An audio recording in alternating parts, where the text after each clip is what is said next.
ये बीच बीच में सेवाओं की बातें क्यों की जाती हैं? इसका कारण है मन बहुत शैतान है।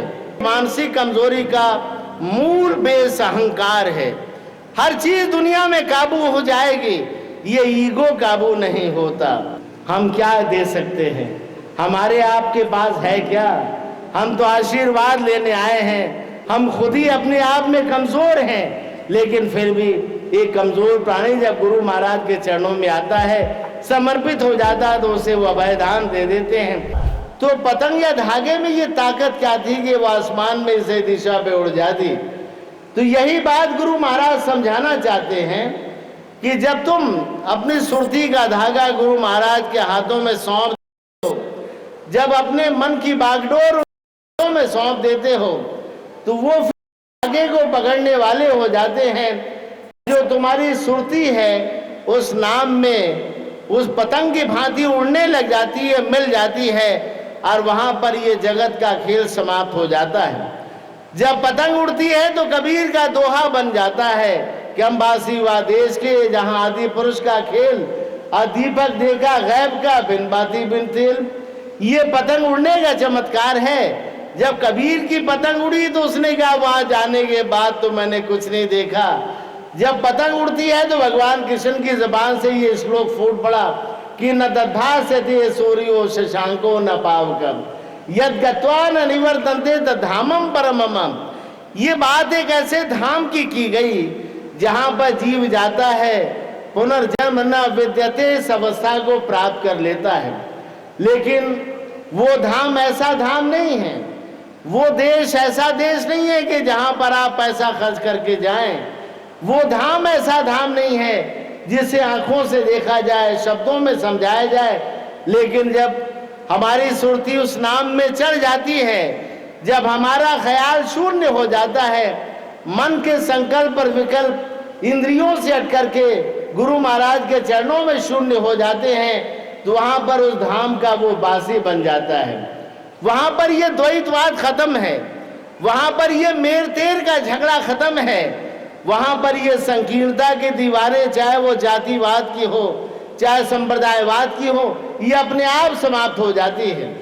यदि मैं आपको कागज और कलम दे दूं और आपके सामने एक मैं प्रश्न करूं कि किसी ने 40 साल से उपदेश लिया है, किसी ने 50 साल से लिया है, लेकिन यदि मैं आपसे ये कहूं कि इतने वर्षों में आपने पाया क्या? इतने वर्षों में जो कुछ आपने पाया है, किसके बारे में कितना पाप सोचा था, कितनी बुराइयां भी आपके जीवन में हो चुकी होगी, क्या उसको आप लिखने के लिए तैयार हो? आज ये क्वेश्चन क्यों उठता है? हमारा मन भजन में नहीं लगता। पुराने लोगों से भी यही बात सुनने को मिलती है, भजन नहीं लगता। इसका माने है कि कहीं ना कहीं पाप छिपा है, कहीं ना कहीं हमारी मानसिक कमजोरी छिपी है, और ये मानसिक कमजोरी का मूल बेस अहंकार है। हर चीज दुनिया में काबू हो जाएगी, ये ईगो काबू नहीं होता। आप सारे संसार का अध्ययन करके देखें, जगत की उत्पत्ति से लेकर अब तक आप जब सारी चीजों का स्टडी करेंगे, अध्ययन करेंगे, तो अहंकार प्रबल है।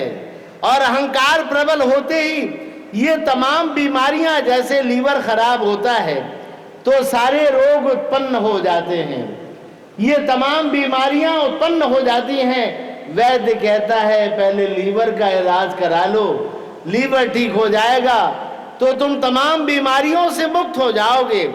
जब अहंकार सिर पर चढ़ जाता है, अहंकार प्रबल हो जाता है, तो फिर भजन नहीं होता। फिर आदमी अहंकार को कायम रखने के लिए भजन का नाटक रचता है। जरा सा कोई बात गुरु महाराज कह देते हैं, जरा सी कोई बात सेवा की, भजन की, सत्संग में सुना दी जाती है, तो जब आदमी के अहंकार को ठेस पहुंचती है तो नाराज हो जाता है। ये नाराजगी किस बात की? ये नाराजगी का माने ये हुआ कि हमारा अहंकार प्रबल हो रहा है। और गुरु महाराज यही सिखाना चाहते हैं। मत्था टेकने की परंपरा क्यों लागू की गई? इसीलिए कि जब तुम्हारी फिजिकल बॉडी गुरु महाराज के चरणों में झुकती है, जब अपने मत्थे को नमन करते हो, तो ये स्थूल अहंकार कुछ देर के लिए झुक जाता है। ये स्थूल अहंकार कुछ देर के लिए समर्पित हो जाता है, होता तो कुछ देर के लिए ही है, उठकर बाहर जाने के बाद वही रफ्तार बेढंगी जो पहले थी सो अब भी है। लेकिन इस अहंकार को झुकाने के साथ साथ जब हमारा सूक्ष्म अहंकार सेवा के माध्यम से गुरु महाराज के चरणों में समर्पित होगा तो गुरु महाराज क्या करते हैं, अहंकार ही उनकी खुराक है। ये दाल रोटी ये बारी खाना उनकी खुराक नहीं है, उनका खुराक ही अहंकार है। इसीलिए उनका एक नाम दरपहारी है, दीन बंधु है, दयालु है, बड़े बड़े टाइटल उनको दे दिए गए। अर्थात वो अहंकार का सेवन करते हैं, अहंकार को खाते हैं। जैसे आपने मत्था टेका, मत्थे में आपने फूल चढ़ाए, आपने पैसा चढ़ाया, मत्था टेक कर आपने फल फूल चढ़ाया, पत्र पुष्प फल जो कुछ भी आपने उनके चरणों में स्वीकार चढ़ाया है, उन्होंने उसे स्वीकार किया। और अहंकार जब वहां पर चढ़ाया गया, चाहे वो धन के माध्यम से हो, चाहे वो किसी भी माध्यम से हो, तो गुरु महाराज उस अहंकार को डिस्टिल कर देते हैं। जैसे आप किसी पेय पदार्थ को, पानी को जब आप डाल देते हैं फिल्टर वाली मशीन में, तो पानी उसको फिल्टर, वो मशीन फिल्टर कर देती है, और वो फिल्टर हो जाने के बाद में कीटाणु नाशक हो जाता है, वो पानी शुद्ध हो जाता है। अशुद्ध हो जाने के बाद बाजार में बिस्लरी बोतल की तरह बिकने लग जाता है। गुरु महाराज भी जब अहंकार को समर्पित कर दोगे तो तुम्हारे अहंकार को फिल्टर कर देंगे, तुम्हारे अहंकार को वो सच्चे नाम में कन्वर्ट कर देंगे। और जब सच्चे नाम में तुम्हारा अहंकार कन्वर्ट हो जाएगा, प्योरीफाई हो जाएगा, तो प्योरीफाई हो जाने के बाद में, डिस्टिल हो जाने के बाद में, तुम्हारा ये मानसिक लगाव, तुम्हारा ये जात पात का लगाव, ये अहंकार अपने आप ही समाप्त हो जाता है। तब आप अपने आप को एक सूत्र में बांध पाते हैं। इसीलिए अब हमारा आपका कर्तव्य है कि अब सेवा का वक्त है, और सेवा की बातों को यदि आप धर्मशास्त्रों से हटा दें तो रहा क्या, इतना बड़ा ये हॉल बन रहा है, क्या बिना सेवा के बन पाया? आपके यहाँ पर एक शिशु ने जन्म लिया, उसको विकसित करने के लिए कितनी सेवा आप करते हैं, उससे बड़ी बड़ी आशाएं आपकी बंधी हुई हैं, और आशाएं जब पूरी नहीं होती तो बड़ा दुख होता है। वो लगाव आपके मन में बड़ी परेशानी पैदा कर देता है। लेकिन हमारा कहना ये है कि ये जो सांसारिक लगाव है, ये मन में राग द्वेष पैदा करता है, ये मन को संकीर्णता के दायरे में बांध देता है। लेकिन जब यही सेवा का दायरा गुरु महाराज के चरणों में डाइवर्ट होगा, मुड़ जाएगा, तो वो अपने नाम की ताकत से तुम्हारी सेवा को विशुद्ध बना देंगे। तुम्हारे मन का दायरा एक व्यापक हो जाएगा, तुम्हारे मन के दायरे से ये संकीर्ण दीवारें खत्म हो जाएंगी, और तुम्हारा जीवन डिटैच हो जाएगा।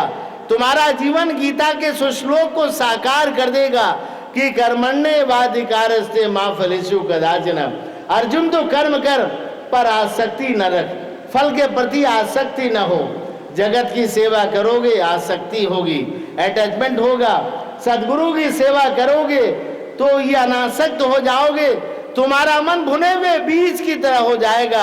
अब भुना हुआ बीज कभी भी उगता नहीं है, फिर उसके सारे ख्याल अपने आप शून्य हो जाते हैं। इसीलिए आइए, ये प्रेमनगर आश्रम एक सेवा का स्थल है।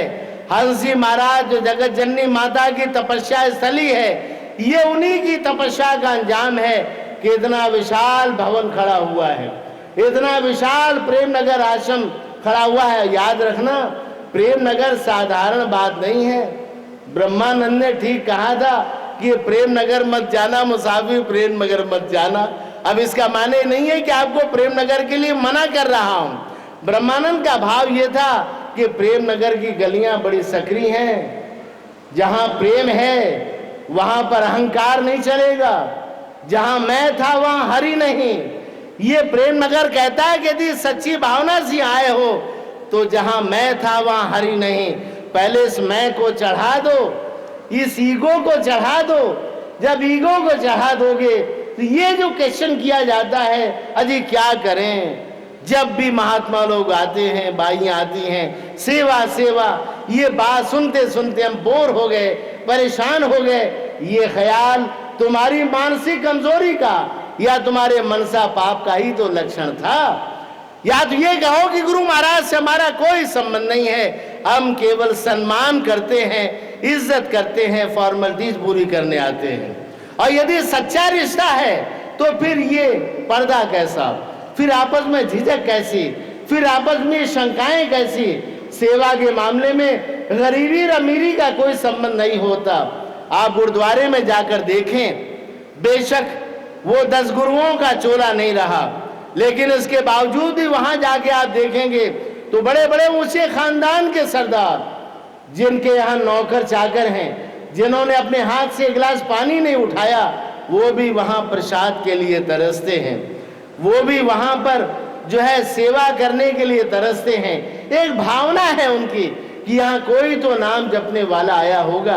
भावार्थ हमारे कहने का ये था कि जब गुरु दरबार का जर्रा जर्रा हमें सेवा का संदेश दे रहा है, तो आइए अब हमारे सामने एक सेवा और आ रही है। आगामी फंक्शन रामलीला ग्राउंड का रहा है।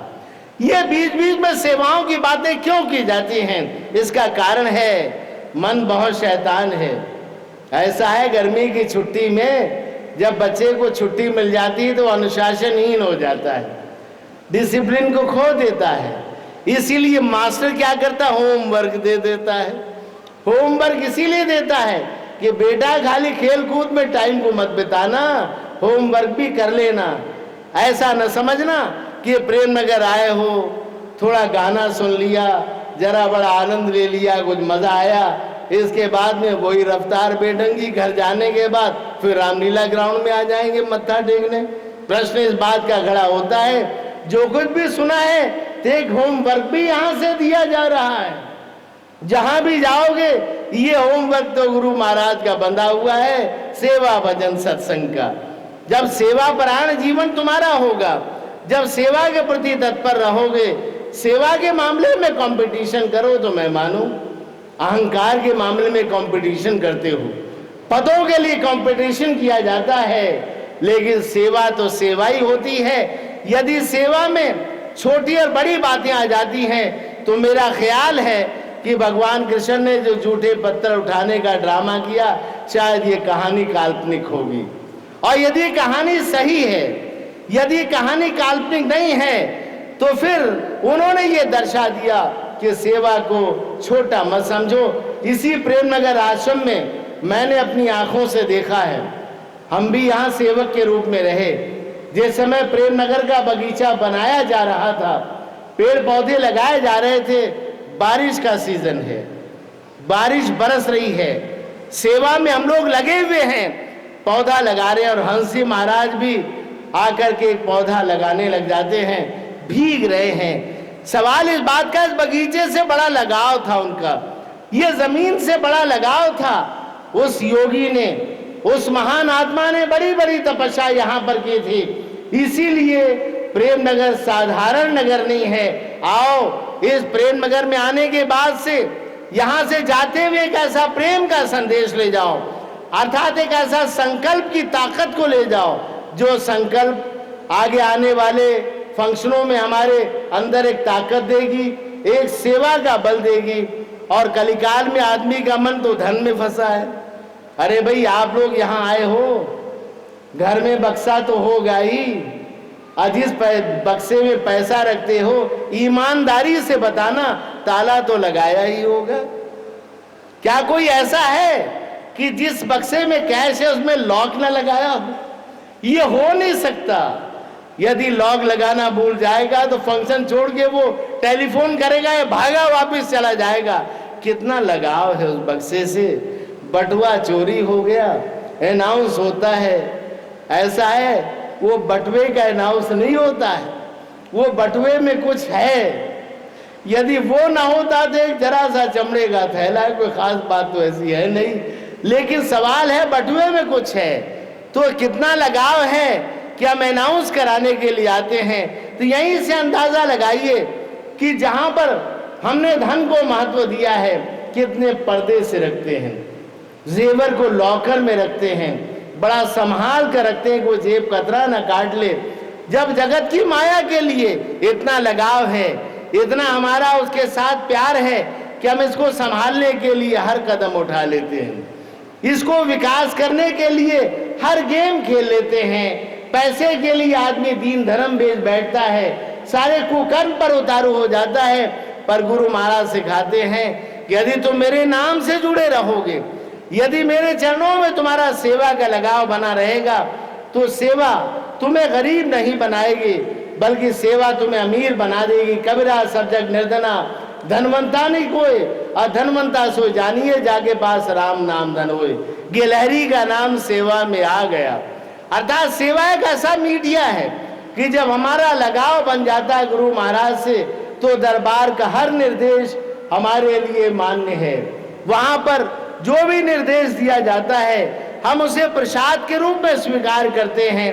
तो मैं भी यही गुजारिश करूंगा आप लोगों से कि समय बड़ा विचित्र चल रहा है।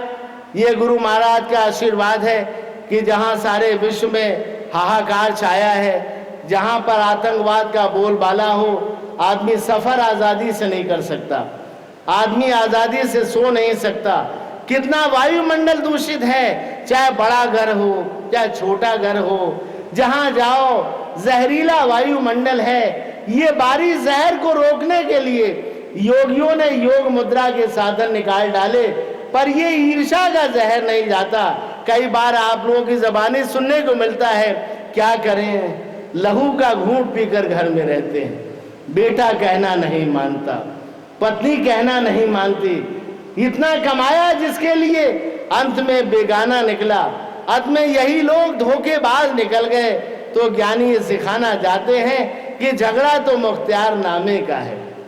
राजा जनक ने अपना मुख्तियार नामा सुखदेव मुनि को सौंप दिया, इसीलिए वो जो कुछ भी काम कर रहे थे उनको विदेह राज का तकमा दिया गया। विदेह होते हुए बिना विदेह के विदेह राज का तकमा जो मिला है वो केवल इसीलिए कि जो कुछ वो राज्य का उपभोग कर रहे थे, तो उन्होंने जो मुख्तियारनामा है, जो कर्तापन है, अपने गुरु महाराज के चरणों में सौंप दिया। तो गुरु महाराज भी यही समझाते हैं कि जब तुम संसार में कर्म करने आए हो तो उस कर्म के रास्ते में मुख्तियारनामा गुरु महाराज पे सौंप दो। जिम्मेदार मत बनो, जिम्मेदारी का ही नाम दुख है, महंगाई का नाम दुख नहीं है। महंगाई है क्या? आप देखेंगे रिक्शे वाले को, उसकी जेब में भी ये फोन रखा रहता है और पैसा वो बड़े बाबू से ज्यादा कमाता है और शाम को शराब की बोतल घर में पीता है। किसको गरीब कहें, प्रश्न इस बात का है। भावार्थ हमारे कहने का ये था कि जब माया का विस्तार ज्यादा होता है तो ये बातें खत्म हो जाती है। इसीलिए मैं यही गुजारिश करूंगा कि आइए इस प्रेम नगर के से विदाई के वक्त में हम लोग एक संकल्प ले जाएं। महाराज जी के इस बगीचे को कायम रखने के लिए हमारे आपके कंधों पे बड़ी जिम्मेदारियां डाली गई हैं। बच्चा छोटा होता है तब तक माँ बाप की जिम्मेदारी होती है, और जब बच्चा बड़ा हो जाता है तो जिम्मेदारियां शेयर हो जाती है। माता जी महाराज जी का दायरा बढ़ गया, इनकी जिम्मेदारियां बढ़ गई। एक ओर धर्म, दूसरी ओर शासन, ये दोनों रास्ते बड़े विचित्र हैं और इन दोनों रास्तों की जिम्मेदारियों को लेते हुए चल रहे हैं। आइए हम भी इस रास्ते में कंधे से कंधा बढ़ाकर काम करें, जिम्मेदारियों को अपने सिर पर अपने प्रसाद के रूप में स्वीकार करें, और जो भी निर्देश यहाँ दिया जाता है उसे बड़े प्यार के साथ हम उसको अपनाएं। और इसी संकल्प को लेकर के जब हम जाएंगे, शाखाओं में इसका प्रचार होगा, शाखाओं में हम सेवा की बातें करेंगे, और आगे आने वाले कार्यक्रम में देख रहे हैं महंगाई कितनी बढ़ गई है। आप तो इन टाइम में आते हो और आकर के कहने लग जाते हो जो हमारे लिए नहीं हुआ, लेकिन क्या कभी आपने पूछा कि ये जो कुछ भी व्यवस्था बनाई जाती है करने वालों के ऊपर क्या बीतती है? कहना बहुत आसान है, पर जब प्रैक्टिकल आदमी अपनी जिंदगी में उतारता है तो सारे प्रश्नों का जवाब मिल जाता है।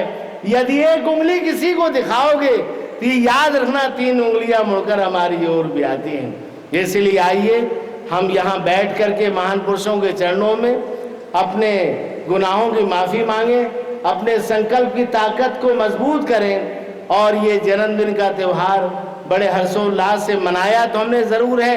यूँ तो महान पुरुषों का जो जन्म है अपने आप में दिव्य होता है, अलौकिक होता है। हम क्या दे सकते हैं? हमारे आपके पास है क्या? हम तो आशीर्वाद लेने आए हैं, बधाइयाँ देने की भी तो क्षमता हम में नहीं।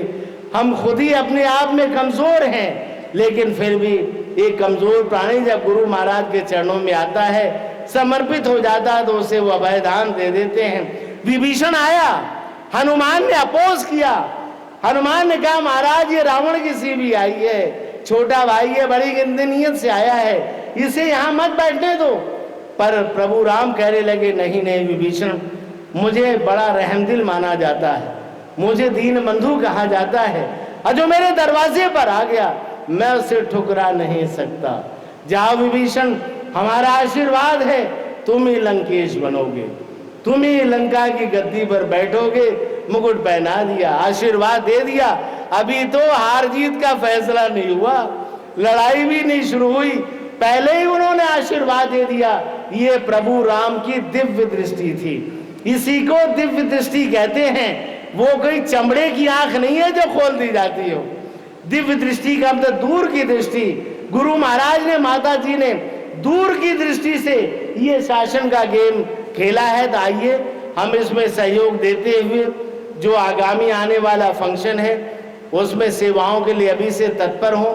और जो भी सेवाएं अभी प्रेमनगर के ये हॉल की योजना है, कितने लंबे चौड़े खर्चे हैं। अरे भी आपकी फैमिली में 10 मेंबर हैं, उनके भी खर्चे तो भुगतते ही हो भाई। बच्चे हैं, कपड़े भी चाहिए, बच्चों की फीस भी चाहिए, खाना भी चाहिए, लेकिन उसी में से पूरा होता है और आने वाला मेहमान का सम्मान भी किया जाता है, क्योंकि वो आपकी फैमिली के मेंबर हैं। मेंबर होने के नाते उनकी जिम्मेदारी आप महसूस करते हैं। क्या उस फैमिली में सर्वोपरि आपने गुरु दरबार को, गुरु महाराज को भी रखा है?